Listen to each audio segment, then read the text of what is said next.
দীর্ঘদিন দমফাটা গরমের পর কাল আবার রাতের দিকে বৃষ্টি হয়েছে। আজকে সকাল থেকে ওয়েদারটাও বেশ খুব সুন্দর, তাই কর্তামশাইকে বললাম একটু খাসির মাংস নিয়ে আসতে। খাসির মাংসের আজ লাল লাল ঝাল ঝোল বানাবো, তাও আবার খুব তাড়াতাড়ির মধ্যে। প্রথমেই কর্তামশাই মাংসটাকে খুব ভালোভাবে ধুয়ে দিল। এরপরে মা সেটাতে নুন, হলুদ আর একটা গোটা রসুন দিয়ে কিছুটা জল দিয়ে প্রেশার কুকারে সেদ্ধ করতে বসিয়ে দিয়েছি। আমি কড়াইতে মাংসের চর্বিটাও আলাদাভাবে ভেজে তুলে রেখে দিয়েছিলাম।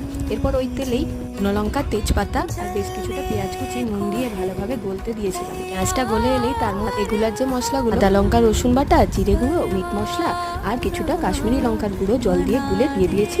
স্বাদ মতো নুন আর চিনিও দিয়ে মশলাটাকে কষতে দিয়েছি। এদিকে আমাদের মাংসটাও সেদ্ধ হয়ে এসছে। মশলাটা থেকে তেল ছেড়ে এলে সেদ্ধ মাংসটা এর উপরে ঢেলে দেবো আর ওই আগে থেকে ভেজে রাখা চর্বিটাও এর মধ্যে দিয়ে দেবো। আচ্ছা, তোমরা আর কে কে এই খাসির মাংসে এরকম গোটা রসুন খেতে পছন্দ করো বলো তো? আমার কর্তামশাই তো খুবই পছন্দ করে। গোটা রসুন দিয়ে মাংসের ঝোলটা স্বাদটা যেন আরো বেড়ে যায়। ব্যাস মাত্র 10-15 মিনিটে খাসির মাংসের